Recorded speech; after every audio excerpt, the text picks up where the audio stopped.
13 வயது சிறுமி மாயம். பணத்தை மோசடி செய்ததாக ரயில் நிலைய அதிபர் பணி இடைநிறுத்தம். யாழில் உள்ள பெரும்பாலான எரிபொருள் நிரப்பு நிலையங்களில் எரிபொருள் இல்லை. யாழில் கோர விபத்து, 5 படுகாயம். இலங்கையில் பலரும் வேலை இழக்கும் அபாயம், பொருளாதார நிபுணர்கள் எச்சரிக்கை. அக்கரைப்பத்தனையில் மாயமான யுவதிகள் கொழும்பில் கண்டுபிடிப்பு. கொழும்பிற்கு உலக சுகாதார அமைப்பு டெங்கு எச்சரிக்கை. கொஸ்கம சாலாவ தோட்டத்தில் வசிக்கும் 13 வயதுடைய பாடசாலை மாணவி 3 நாட்களாக காணாமல் போயுள்ளதாக கொஸ்கம போலீசார் தெரிவிக்கின்றனர். குறித்த சிறுமி கடந்த 5ஆம் திகதி காலை 8 மணியளவில் தான் கல்வி கேட்கும் பாடசாலையில் சிரமதானம் இருப்பதாக கூறி வீட்டை விட்டு வெளியேறியதாக கொஸ்கம போலீசார் தெரிவித்தனர். சிறுமி வீடு திரும்பாததால் சிறுமியின் தாய் போலீசில் புகார் அளித்துள்ளார். இந்த சிறுமி தொடர்பில் ஏதேனும் தகவல் தெரிந்தால் போலீசாருக்கு அறிவிக்குமாறு கொஸ்கம போலீசார் தெரிவிக்கின்றனர். ரயில் பயணச்சீட்டு மற்றும் சரக்கு வருமானத்தில் சுமார் 7 லட்சம் ரூபாய் மோசடி செய்த குற்றச்சாட்டில் அம்பேபுச நிலைய அதிபர் பணி இடைநிறுத்தம் செய்யப்பட்டுள்ளதாக தெரிவிக்கப்பட்டுள்ளது. அம்பேபுச ரயில் நிலைய அதிபர் அண்மையில் பணியில் இடைநிறுத்தப்பட்டுள்ளதாகவும் அது தொடர்பில் ரயில்வே திணைக்களம் கணக்காய்வு ஒன்றை ஆரம்பித்துள்ளதாகவும் ரயில்வே திணைக்கள பேச்சாளர் தெரிவித்தார்.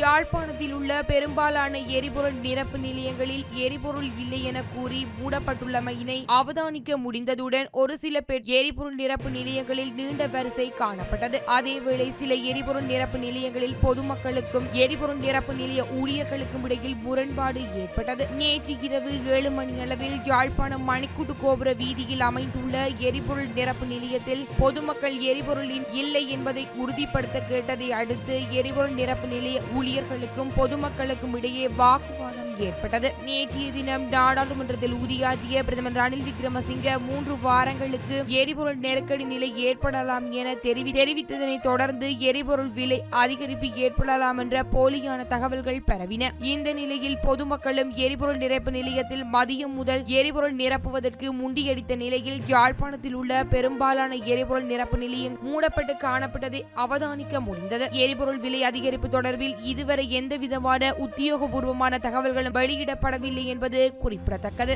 யாழ்ப்பாணம் கோண்டாவில் சந்தையில் நேற்று இரவு 8 மணியளவில் விபத்து சம்பவம் ஒன்று பதிவாகியுள்ளது. 2 மோட்டார் சைக்கிள் மோதி குறித்த விபத்து இடம்பெற்றுள்ளது. விபத்தில் 5 பேர் படுகாயமடைந்த நிலையில் யாழ் போதனா வைத்தியசாலையில் அனுமதிக்கப்பட்டுள்ளனர்.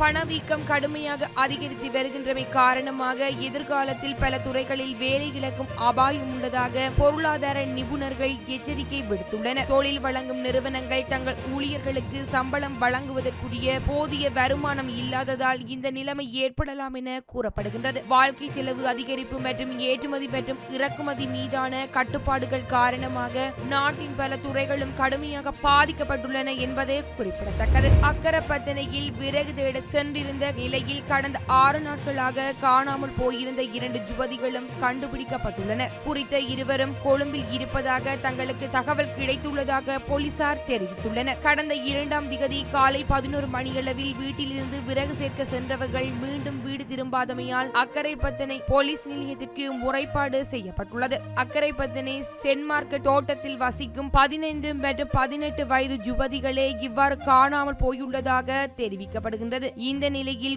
இருவரும் தற்போது கொழும்பில் இருப்பதாக உறுதி செய்யப்பட்டுள்ளது.